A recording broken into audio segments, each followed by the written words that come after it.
I know it's Hexaorb, but anyone else think of these when they hear orb? No? Just me?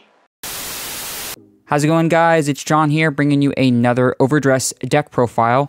This time, we're going to be taking a look at good old Hexaorb Sorceress. Dave received a message a while back asking when we were going to do a Hexaorb deck profile. And little do people know that this, surprisingly, is actually one of my guilty pleasures when it comes to deck testing and deck building for Overdress as a whole. Not so much because people consider this particular deck low tier, but more so like the playstyle, I guess. It's very reminiscent of old OTT, which is funny because back in the old days, I really didn't like OTT, but I guess it's because this has a little more aggression to it, and there's just something about Hexaorb Sorceress herself that I just really like. And yeah, it's actually a deck that I've been fiddling around with. I'm here to show you guys my deck profile for today, my lineups, the things I do, all that good stuff. And yeah, I hope you guys enjoy. And if you do enjoy these profiles, guys, please remember to like, comment, and subscribe, as it does help the channel, and we greatly appreciate it.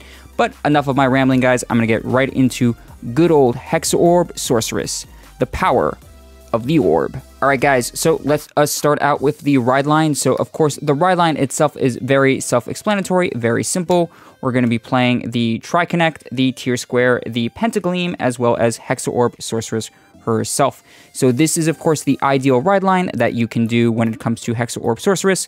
We're just going to go over the Tri-Connect Sorceress. It's very simple, just the generic D starter where you draw a card if you go second. Overall, super nice. And yeah, I'm not kidding, guys. I'm just saying right off the bat, out of just a box and a couple of packs, I managed to almost completely foil out the ride line, so I figured, okay, why not? Anyway, enough of that. So we're going to start out with the grade 1. After that is going to be Tier Square Sorceress. Her effect is very interesting. I actually don't tend to use her Counterblast 1 to draw a card, as I like to save it for other effects, such as Battle Sister Lepisto. No, I'm sorry, Divine Sister Lepisto, as well as a myriad of other effects like Hexaorb Sorceress effect for the late game. So she's more of just a generic ride than anything else. But her draw effect does come up once in a while when your opponent is trying to rush you, so that's something to keep in mind. And then after that, we're going to be playing the Pentagleam Sorceress. This is actually a very important card for the deck. She's very good. She helps on Rearguard Circle, helps stack the deck, as well as being able to quote-unquote stack the top 3 when you finally go into Hexaorb Sorceress. It's also a drawback at the same time, unfortunately, because unlike something like OTT, where you do have the flexibility of probably sending problematic cards to the bottom of your deck, you really don't have that when it comes to Hexaorb. Hexaorb, unfortunately, you can look at the top 3, but you cannot arrange them to the top or bottom, and you draw into, you know, dead cards that aren't triggers that are going to not help you during your drive checks. Well, then they're just going to kind of backfire on you, and then you actually know where you're going to damage check, and it's not a trigger, which is kind of even more minus on top of that. But as it stands right now, when you do check those triggers, it's really powerful. So yeah, Pentagleam is super good, so we're going to be running her. And of course, good old Hexaorb Sorceress herself. Guys, she is an amazing, busted, super cool card. Yeah, not much else to say there. The ability to Counterblast 1 and Soul Blast 1, stack a crit or a front, and then she gets +1 drive is very cool. Personally, one of the skills that I actually really like about her is her first ability was when you drive check a trigger unit, choose one of your rear guards and it gets plus 10,000 power. One of the reasons why I like it in particular is because if you have a booster behind her as a Vanguard, you can technically check the trigger, put the trigger on your Vanguard, and then put the 10k additional power on the boosting rear guard, which will then go to your Vanguard. So if your opponent does something cheeky like a 2 to pass, one trigger becomes a 2 to pass, which is super hilarious. You, in the words of Dan, chopper them, because there was a technique back in the good old days of Legion where you would use a card called Grand Chopper, which would acquire a similar effect. But needless to say, it's a very powerful card. Very underlooked at the moment, and with the new support coming out in DPTO2, I definitely see it becoming a stronger contender for meta plays in the future. All right, and now we're just going to start moving on from the ride line and going right into the grade 3s themselves. So one of the reasons why Hexaorb is kind of in lower contention at the moment when it comes to meta is because, unfortunately, as it is, because Keter has a heavy amount of grade 3s, there really isn't that many grade 2s that you can play, and so you do play grade 3s into this deck, but you'd rather play grade 2s if you can. But the grade 3s are just happen to be better because they're super powerful. So we're going to be playing 3 copies of Hexaorb Sorceress. As I explained previous, she's a very powerful card in the right situations. And when it comes to her Persona Ride turns, that is when she's at most powerful. It does suck that her second ability does need to go off via Persona Ride, very much like Magnolia. However, if Keter does eventually get Persona Ride support in the future, who knows? I do definitely see a lot of potential when it comes to this card itself. So I'm still, you know, surprisingly a very big fan. Also, her art is just gorgeous. I don't know, there's just something about her that just, for me, is really cool. So to complement her, of course, we're going to be running more grade 3s as we are a Keter-based deck. We're going to be running 4 copies of the Knight of Broadaxe Rafluke. Main reason why you particularly play Rafluke is, 1, he goes into the soul, so he actually helps build up soul for things like Hexaorb, things like the other Divine Sister grade 1 that helps stack, and as well as just helping build soul in general for certain Soul Blast costs is very nice, but at the same time, having the ability to get plus 10,000 power to a rearguard is really nice. We do play things like Fasado, and we do play things like Lapisto in order to complement and put more pressure onto our opponent when it comes to attacking in that regard. So very good card for this deck, and I would recommend running it as a 4-of, as it does help the deck tremendously. And then speaking of cards that help tremendously, we're going to be playing 3 of a very important grade 3 in my personal opinion for this deck, and that is Divine Sister Lapisto. So Lapisto herself is a very powerful card because she has the ability to multi-attack essentially when you drive check a trigger, and because you are stacking cards when it comes to this deck, the high chance of you restanding her is very high. Yeah, she's a very powerful card. On Persona Ride turns, she's especially busted because if you do something like a front trigger or a crit trigger and then you just split the powers and then she restands, so she's a 23 on first swing, maybe without boost, and then with second swing she gets the plus 5k from her own ability, as well as the fact that she gets an additional 10k from the restand, so right there she's a 38k. So overall, very solid card and a very nice pressure card. The only reason why I'm not playing her as a 4-of is because unfortunately, as it stands, her Counterblast cost is Counterblast 2, which is very heavy for this deck, and sometimes there might be other cards you want to use Counterblasts for. So yeah, good card, but 3 is fine with me. And then the last grade 3 we're going to be running is 2 copies of the Knight of War Damage Fasado. So Fasado, just like in Bastion, is a very powerful grade 3 for this deck because of the ability of to pressure your opponent, as well as the counter charge and soul charge. Top that out with the large amounts of power that you can gain from Hexaorb's ability, makes this a very pressuring card. And if they just so happen to take the 1 damage, well, you get an extra soul for things like Hexaorb's cost and an extra counter charge to hopefully maybe pay for a second Lapisto cost. Yeah, very powerful card. I'm okay with running it as a 2-of as it stands right now because, like I said previously, this deck does run a absurd amount of grade 3s. I mean, I say that, but you know, with the Ride deck now being a thing, you really don't have to worry about things like grade lock, so that's another thing in that regard. But yes, 2 is fine with me, and if need be, you could probably bump this up if it makes it more comfortable for you. Now we're going to be moving on to the grade 2s, and like I said, the grade 2s are very quote-unquote flexible, but not really.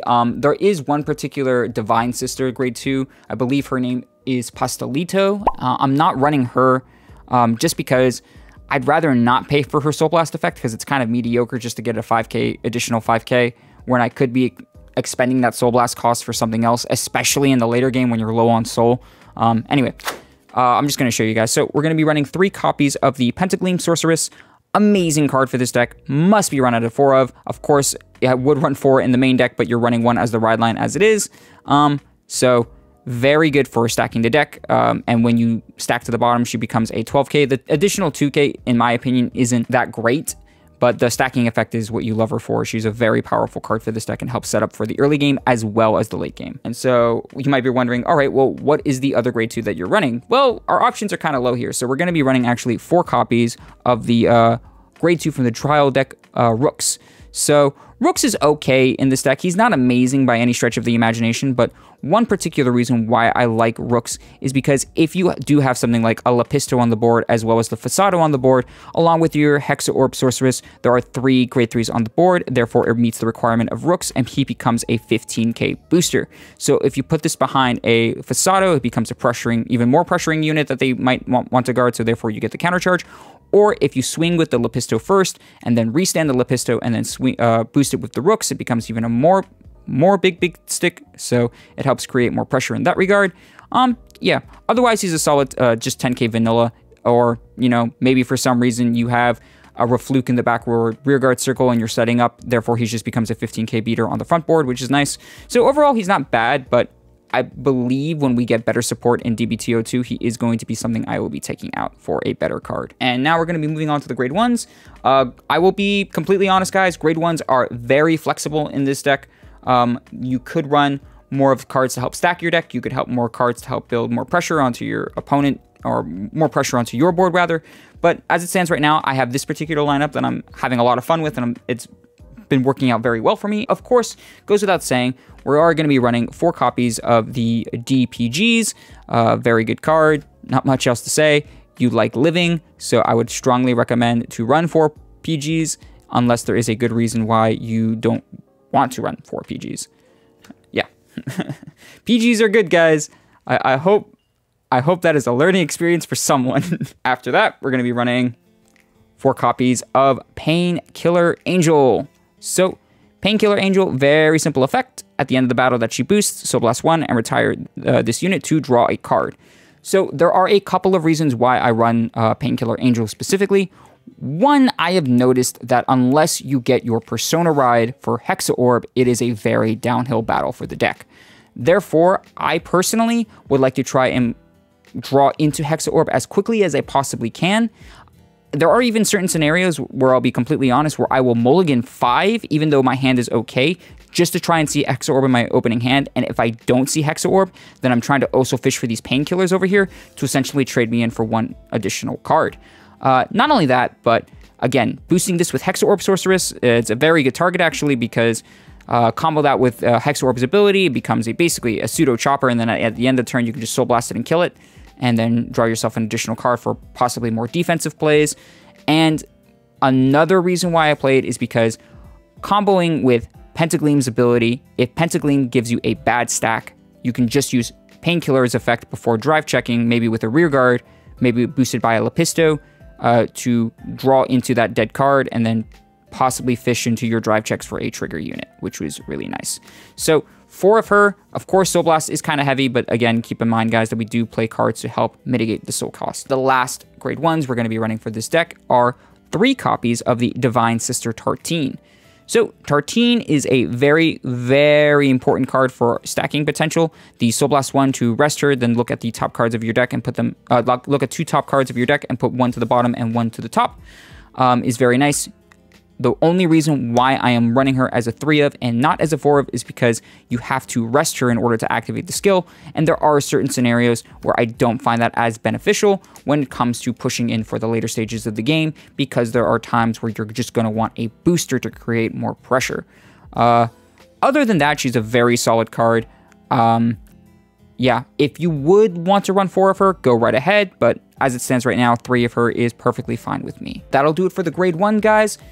Very simple lineup, at least I think so, but also keep in mind, it doesn't have to be that specific lineup. There is another grade 1, I believe her name is Divine Sister Focaccia, that you could possibly run, and she's okay too, but as it stands, like I said, I don't like, at the current moment, wasting effects when it comes to trigger reveals and stuff like Soul Blast just to gain additional power. I'm not a big fan of it, so I just like to try and play cards that help me gain more advantage or possibly help me fish into my win condition.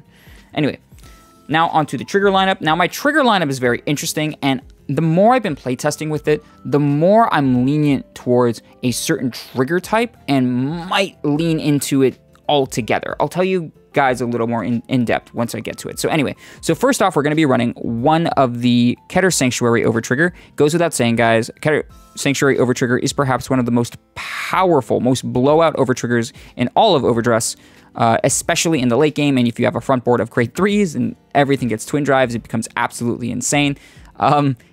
And, you know, technically it's a trigger too, so when you check this, give 10k to another rear guard, because why not? Yeah, absolutely powerful, because keep in mind that Hexaorb's ability, right?